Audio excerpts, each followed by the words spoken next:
Chapter 9. The Family Cell. It was about midnight when poor Van Baarle was locked up in the prison of the Buitenhof.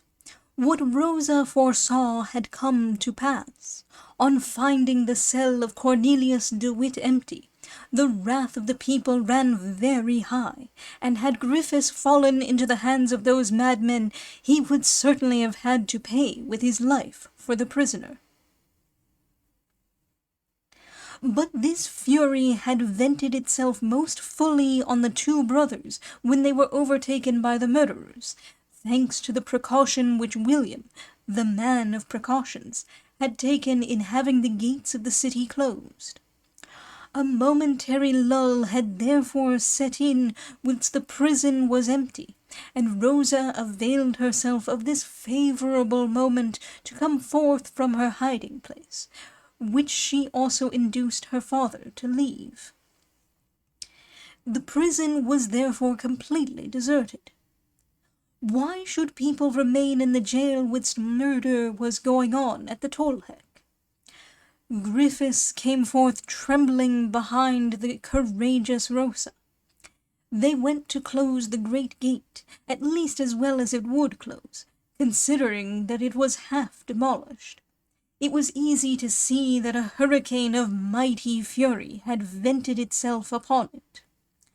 About 4 o'clock a return of the noise was heard, but of no threatening character to Griffiths and his daughter. The people were only dragging in the two corpses, which they came back to gibbet at the usual place of execution. Rosa hid herself this time also, but only that she might not see the ghastly spectacle. At midnight, people again knocked at the gate of the jail, or rather at the barricade which served in its stead. It was Cornelius Van Baarle whom they were bringing. When the jailer received this new inmate, and saw from the warrant the name and station of his prisoner, he muttered with his turnkey's smile, "Godson of Cornelius de Witt, well, young man, we have the family cell here, and we will give it to you." And quite enchanted with his joke, the ferocious Orangeman took his cresset and his keys to conduct Cornelius to the cell, which on that very morning Cornelius de Witt had left to go into exile, or what in revolutionary times is meant instead by those sublime philosophers who lay it down as an axiom of high policy. It is the dead only who do not return.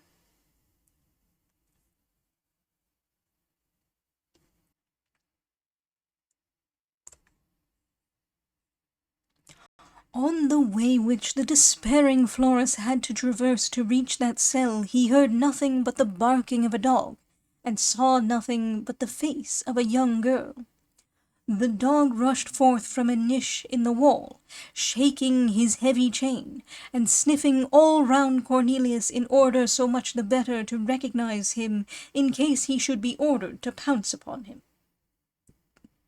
The young girl, whilst the prisoner was mounting the staircase, appeared at the narrow door of her chamber, which opened on that very flight of steps, and holding the lamp in her right hand, she at the same time lit up her pretty blooming face, surrounded by a profusion of rich, wavy, golden locks, whilst with her left she held her white nightdress closely over her breast, having been roused from her first slumber by the unexpected arrival of Van Baarle.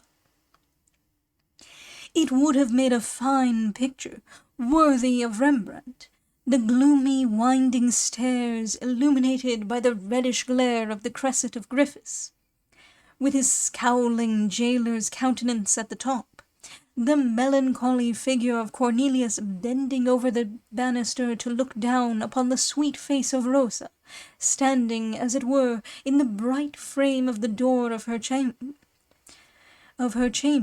with embarrassed mien at being thus seen by a stranger. And at the bottom, quite in the shade, where the details are absorbed in the obscurity, the mastiff, with his eyes glistening like carbuncles, and shaking his chain, on which the double light from the lamp of Rosa and the lantern of Griffiths threw a brilliant glitter. The sublime master would, however, have been altogether unable to render the sorrow expressed in the face of Rosa, when she saw this pale, handsome young man slowly climbing the stairs, and thought of the full import of the words which her father had just spoken. "You will have the family cell." This vision lasted but a moment, much less time than we have taken to describe it. Griffiths then proceeded on his way. Cornelius was forced to follow him, and 5 minutes afterwards he entered his prison, of which it is unnecessary to say more, as the reader is already acquainted with it.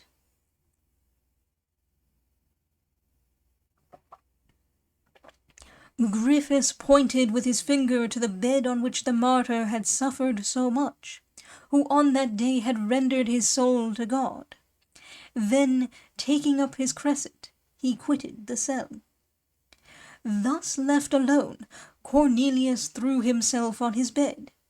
But he slept not.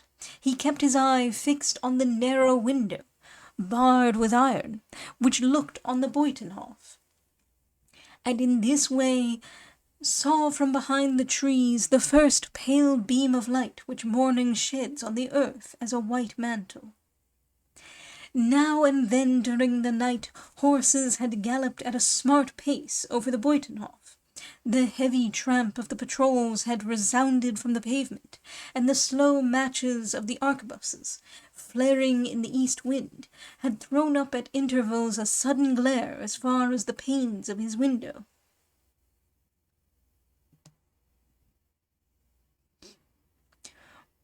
But when the rising sun began to gild the coping stones at the gable ends of the houses, Cornelius, eager to know whether there was any living creature about him, approached the window and cast a sad look round the circular yard before him.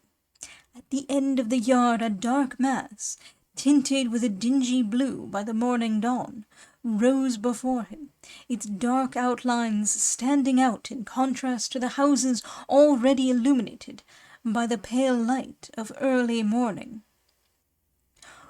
Cornelius recognized the gibbet. On it were suspended 2 shapeless trunks, which indeed were no more than bleeding skeletons. The good people of the Hague had chopped off the flesh of its victims, but faithfully carried the remainder to the gibbet, to have a pretext for a double inscription written on a huge placard, on which Cornelius, with the keen sight of a young man of 28, was able to read the following lines, daubed by the coarse brush of a sign-painter. "Here are hanging the great rogue of the name of John de Witt, and the little rogue Cornelius de Witt, his brother, 2 enemies of the people, but great friends of the King of France." Cornelius uttered a cry of horror, and in the agony of his frantic terror, knocked with his hands and feet at the door so violently and continuously that Griffiths, with his huge bunch of keys in his hand, ran furiously up. The jailer opened the door, with terrible imprecations against the prisoner who disturbed him at an hour which Master Griffiths was not accustomed to be aroused. "Well now, by my soul, he is mad, this new De Witt," he cried. "But all those De Witts have the devil in them." "Master, master!" cried Cornelius, seizing the jailer by the arm and dragging him towards the window. "Master, what have I read down there?" "Where down there?" "On that placard." And trembling, pale, and gasping for breath, he pointed to the gibbet at the other side of the yard, with the cynical inscription surmounting it. Griffiths broke out into a laugh. "Eh? Eh?" he answered.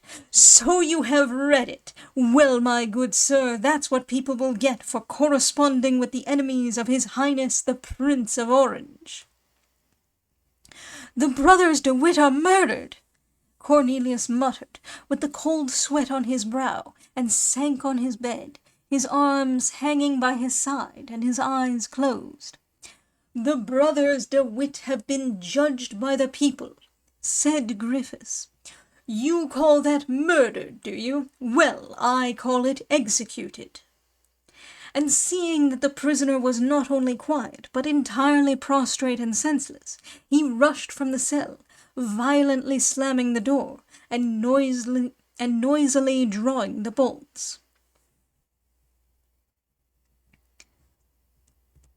Recovering his consciousness, Cornelius found himself alone, and recognized the room where he was. The family cell, as Griffiths had called it, as the fatal passage leading to ignominious death. And as he was a philosopher, and more than that, as he was a Christian, he began to pray for the soul of his godfather, then for that of the Grand Pensionary, and at last submitted with resignation to all the sufferings which God might ordain for him. Then, turning again to the concerns of earth, and having satisfied himself that he was alone in his dungeon, he drew from his breast the 3 bulbs of the black tulip, and concealed them behind a block of stone, on which the traditional water-jug of the prison was standing, in the darkest corner of his cell. Useless labor of so many years, such sweet hopes, crushed! His discovery was, after all, to lead to naught, just as his own career was to be cut short. Here, in his prison, there was not a trace of vegetation, not an atom of soil, not a ray of sunshine. At this thought Cornelius fell into a gloomy despair, from which he was only aroused by an extraordinary circumstance. What was this circumstance? We shall inform the reader in our next chapter.